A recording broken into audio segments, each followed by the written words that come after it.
Hi, it's also from Guará.ca here, and today I want to share with you the thumbnails for my project, The Muse. This story is going to be both a comic book and an animation, but the thumbnails were done thinking of the graphic novel first. I was mostly thinking of the layout of the pages and the amount of pages and actually just getting a first version of the story down on paper, but I'm not really happy with the compositions and the angles, so all that's going to change as I start working on each individual scene. I'm actually gonna be narrating the entire story, so if you don't wanna get any spoilers, just skip this one, okay? Okay, page 1 and 2, just a double spread, establishing shots, mountains, woods, winding roads. Page 3, page 3 and 4, a little bit unnecessary. I could just have one panel representing this, but I want to slow things down at the beginning, set a little bit of tension and really show the isolation. So I don't know, I might cut this and replace by a single panel on the next page, but so far that's what I have. So it starts with the car driving through the exact same landscape. It goes on to another angle, a shot of the road sideways with a couple deer to show like, oh, there's actually wildlife here. It's in the middle of nowhere. And then the car driving by. Now we get to meet our character. So first panel here, camera's behind the car. We hear the tone of calling someone. The agent picks up on the other side and they start like small talk at first. Him letting him know like, oh, I'm gonna be out of reception soon. I just wanted to check with you one more time before I got there. And that slowly becomes a discussion, like a heated argument, because he's behind his book, he's behind delivery on his book. He broke all the deadlines so far. They might even have to return the advance if he misses another deadline. They're gonna get sued and whatever. And he loses it a little bit. He starts yelling at the agent. And on the street panels, I want to like have a lot of words fitting in, like you can barely read what he's saying on the last one here, like and slowly closer to him and more claustrophobic with the text in the balloon. And now he's not saying anything anymore.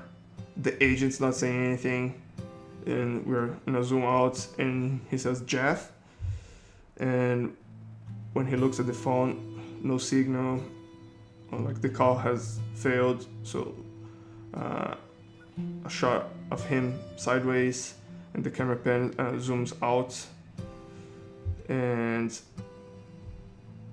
here's the farmhouse, I mean the cabin in the woods, whatever, and the car. This is supposed to be the car approaching, and the car's parked there, and a shot of him beside the car with the luggage and just staring at the house from outside.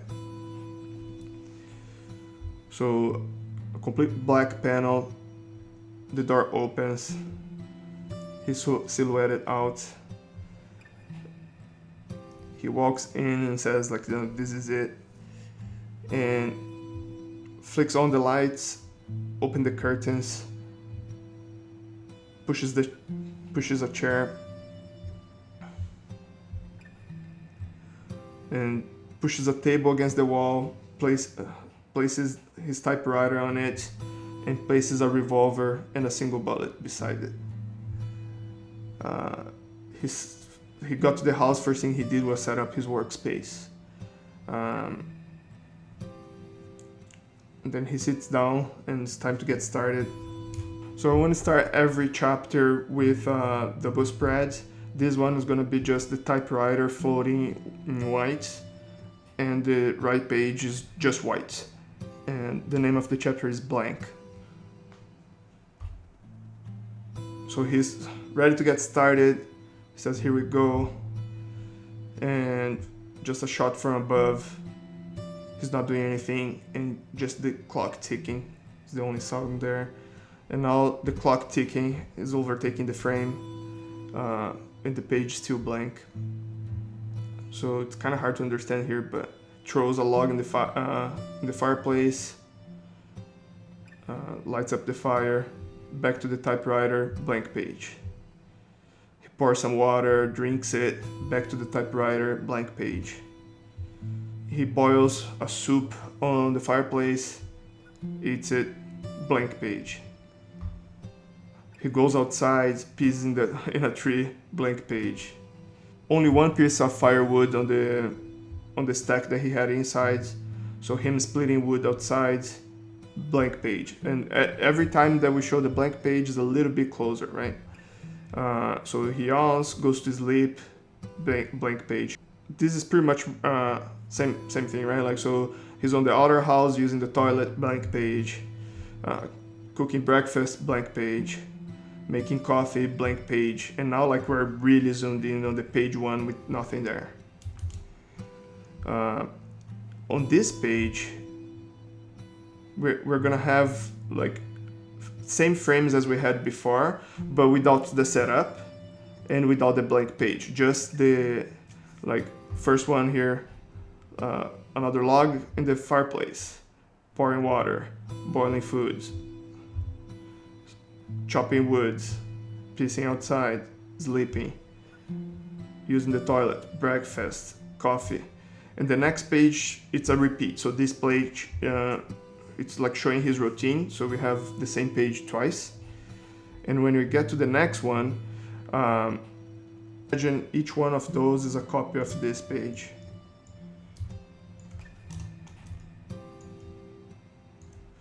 And so on and so far, and here the grid gets smaller and smaller, so each one of those is a copy of that page. So he isolated himself, there's no distractions there, but he still can't get anything written. And then we finish the chapter with him. He has a beard now, just staring blankly, and the typewriter with the revolver, and still page one there. Chapter 3, double spread. He's looking at a painting that's hanging on top of his workspace, and it's the first time he's focusing on it. We've seen glimpses of it, but it's the first time that's the main focus of the page. He rubs his hands on the frame. This is a bit hard to understand, but on the left here is supposed to be the typewriter. He's pulling a chair, and then he sits down, and click, clack, click, clack. He's actually typing now. He's focused, he's happy, he's angry. He's reading the page, it sucks, he rips it apart. He's scratching his head, he looks at the typewriter, he sees the gun right next to it, close up on the gun. Close up on his eyes, he loads the single bullet that he brought into the gun, and puts against his temple, closes his eyes. So black frame because he closed his eyes, and he hears something in another language, and he opens his eyes, he starts looking for where it came from, and he's holding the gun like he was going to protect himself with it. Who said that? So he's looking around the house, can't find anything. He's looking outside the house, can't find anything. He's looking close to where he splits woods, can't find anything. And then he looks to the side and he notices the cellar has been sealed off. And he grabs the axe from the pile of wood. He gets close to the cellar and knocks on the door with the back of the axe. So you can't really understand what's going on there, sorry. And then he hears something from inside. So black frame, thunk, and a little bit of light. Thunk, the axe is actually breaking the door, and crack, he actually splits the door open. So he's holding the gun and the axe, he's outside the door still, he's afraid of going down. He looks around,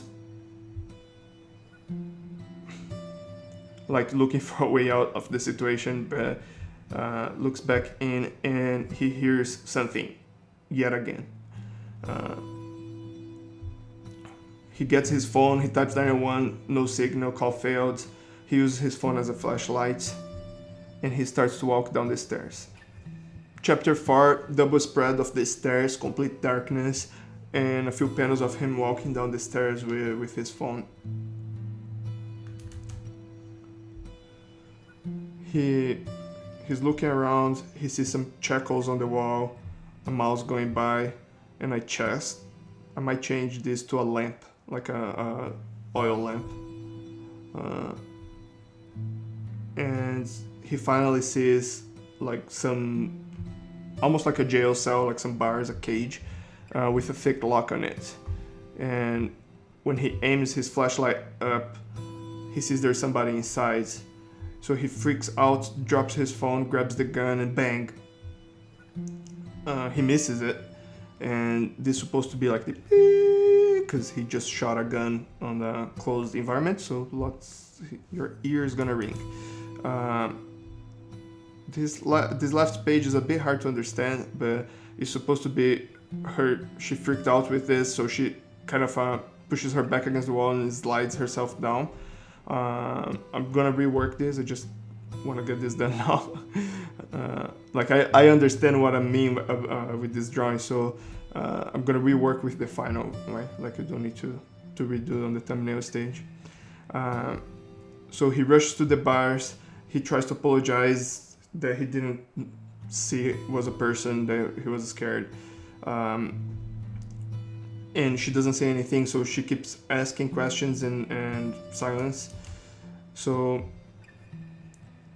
he lights up the lamp. So we have some lights now. And he says like, oh, I'm gonna help you, I'm gonna take you out of here. And now that we have lights, he's actually getting a good look at her. And looking at more than what he should, let's say, on this panel, and focusing on her face a little bit, and he finds her really pretty, and he's like, okay, let's get you out of here. And he starts walking away, and he trips on his axe.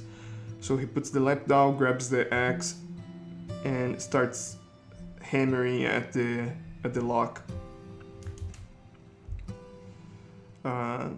Repeatedly, and then he looks at the axe. The axe is all damaged already, and the lock only has a few scratches on it. He wedges the axe behind the lock and starts to pulling on it, trying to lever it open, and the wood starts to crack. I did this arrow here because I want to switch those panels, so it's his face, like using all his force, then the axe handle cracking and the axe handle breaking. And here, like he kind of knees down and say like, we're gonna find a way, and she approaches him saying something in another language, and he gets up like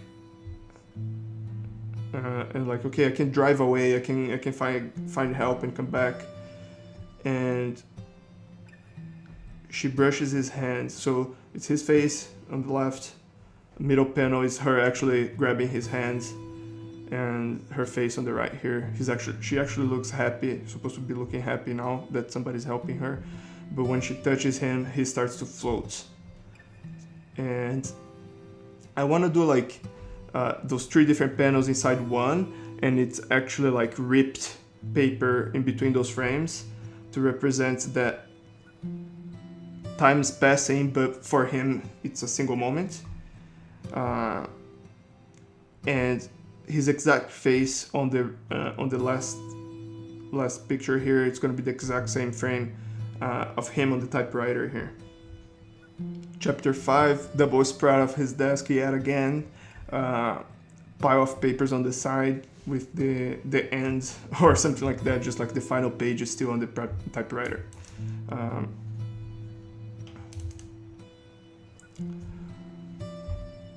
So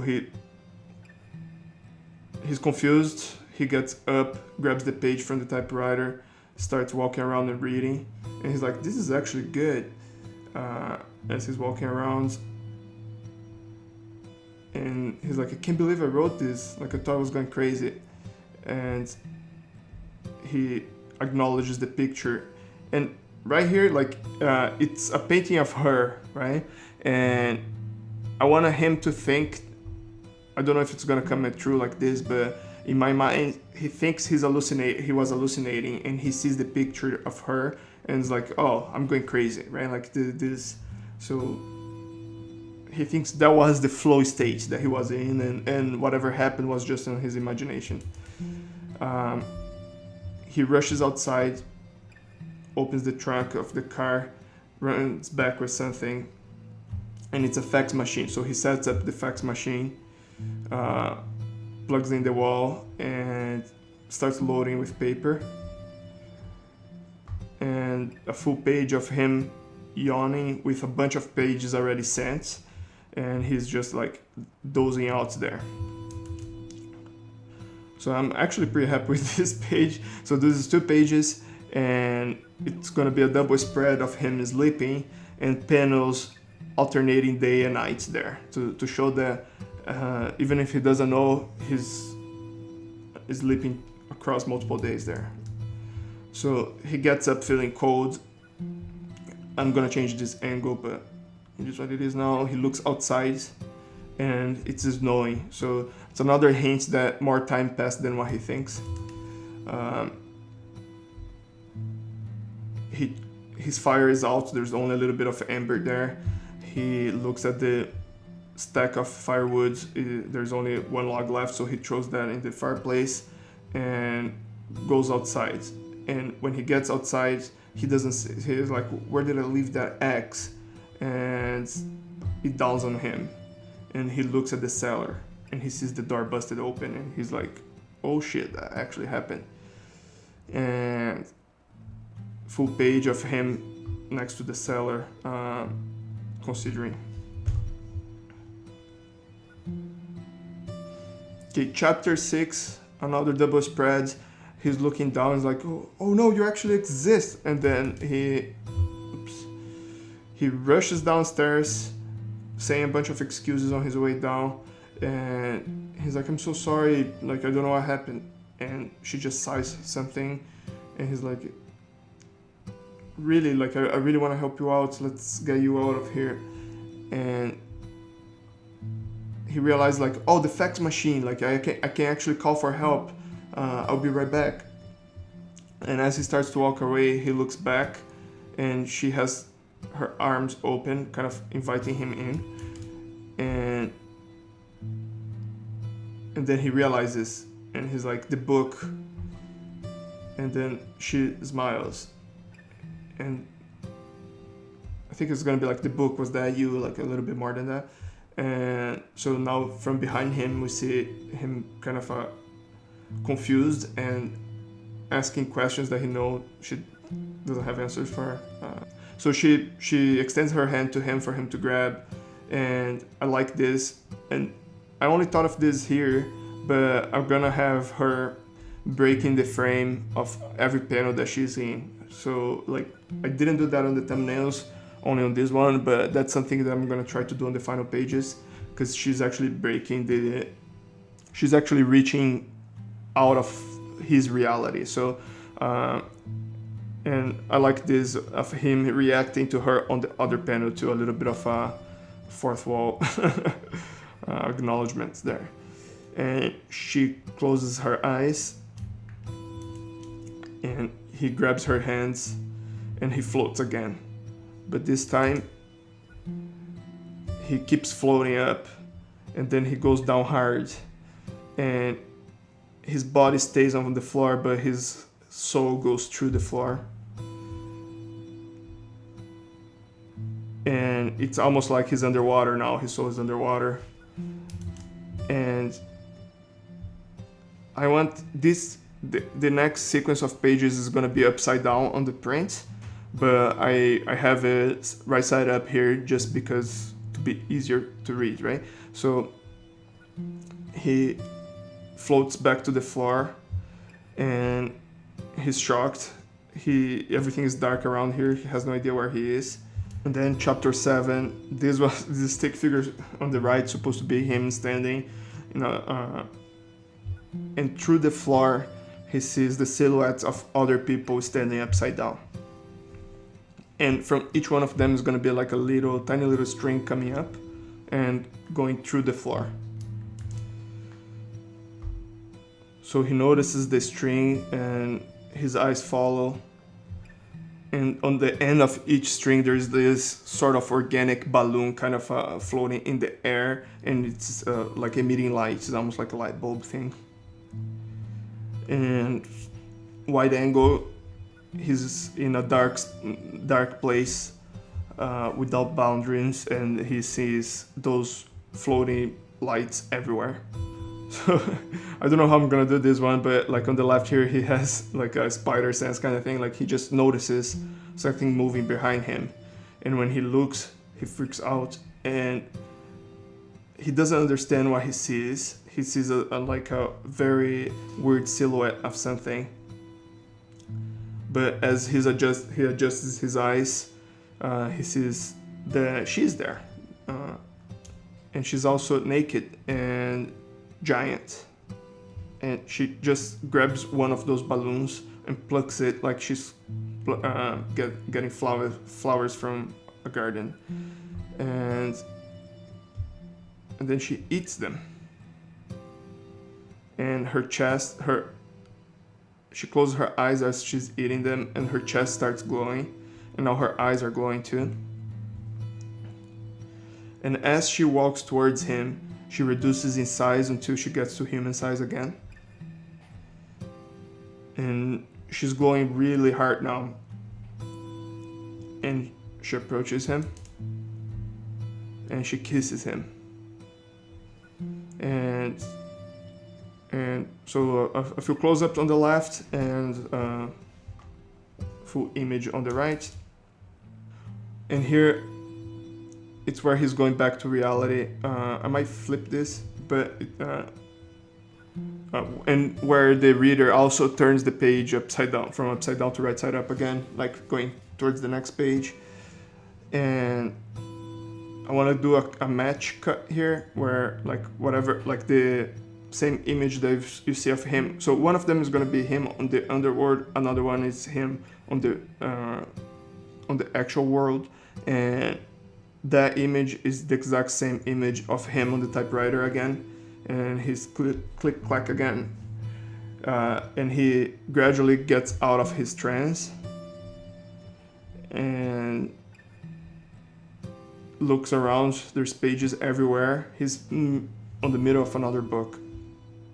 Another hard to understand page, but chapter 8, double spread.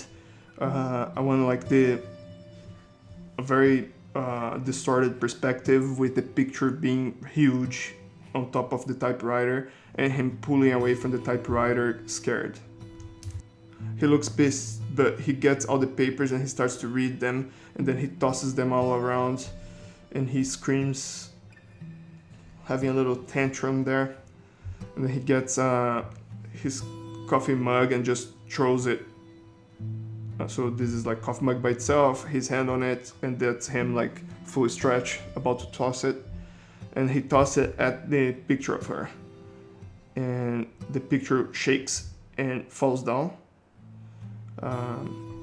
with a bang, and then he notices there is a key behind it.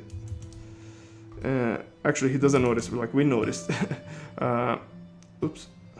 He looks at the papers on the floor, all stained with coffee now. He looks at the cracked mug on the floor, and he looks at the picture that fell and notices the key now. And then he grabs the key and looks at it, and it's like a very old key. Looks a lot like the cage and the lock. And now he holds the key and he's questioning everything. So he's confused. He sits at the couch looking at the key, and there's a beep coming from the fax machine. He looks at it, it's lighting up, he presses the button, and it's gonna be a few messages. First message is gonna be the agent, like, oh, you actually pulled it off, like, love the book. The editor has had like almost 0 notes on it. It's going to print like next week. And then the second message, like, man, pick up the phone, like, I need to talk to you. We have some offers for a movie deal. Third message is like, we have a 10 million offer on the table for the movie deal. I need to talk to you. If I can get a hold of you, I'm gonna say yes. And this, I wanna have 2 panels on this page with the same image, right? Like same image, but cut in half. And on one side, he's holding the telephone, and the other one, he's holding the key. So he's divided what to do. On the right, we have all the positive thoughts that he's having, all the correct thoughts. Let's let her go. We need to get her out of here. Let's just drive to a police station or something. Let's call for help. And on the left is like, I can be a millionaire. This is what I always dreamed of. I can keep her for another day or two. Just like all the dark thoughts is gonna be on the left side. And then he's talking to himself, gets out of the house, still talking to himself, going the other way, going towards going around the house that way, and still talking to himself, going towards the cellar. And now he's in front of the cellar again. So this is a repeat page from before, but I want the lighting and everything to be very different, right? Because now he knows what's going on already, and he's trying to decide between the right thing to do and all his dreams becoming true. Chapter 9, double spread again, him walking down the stairs on the left side, pitch darkness on the right. The only light source now is exterior. There's no lamp lit and no phone here. But he does flick the lamp on again. Now she can see him proper, and she's happy about it until she sees the expression on his face, and she gets confused and freaks out a little bit. He actually sits down this time, and she starts to back up. And he's like, don't worry, nothing changed. Like, I still wanna free you. I'm just afraid that you're gonna run away. And he shows her the key. And she has a question mark expression on her face, but doesn't say anything. He asks her if she would stay with him if he opened the cage. And she completely backs herself against the wall now. And so full pages of him trying to convince her to stay. It's just for a few days. He just needs another book done. And she lowers her head. Her hair kind of falls in front of her face. Now we can't see her face anymore. And on the left is from behind her, and on the right is from behind him. And he gets up saying that like he was afraid of that. And then he grabs the shackles, the chain that was on the wall. So on the right here is supposed to be his hand holding it. And he approaches the cage. Now she's like really pressing herself against the wall. And he puts the key in, turns the lock, opens the cage, and locks the cage behind him. And her expression goes from sad to neutral to a smirk. And that kind of freezes him on his tracks. And yellow eyes open from inside her hair as she's smiling. And he tightens the grip around the chain. He swallows hard, and he's looking worried. And she steps forward, and he's like backing up now. Her hand grabs his arm. Another hand grabs his arm. And another hand grabs his arm, and he's like pulling it back. And his jacket comes out. He's against the bars now, and he's like, what the fuck? And her real mouth opens from under her neck. She starts to grow in size, and he rushes with the key, trying to open the lock again, and the key kind of tilts, and he drops it. Poof. And now he turns to see her again, and she grows to her full size, coiling back like a snake, and a double spread of her attacking him, to a dark page covered by blood. And that's pretty much it.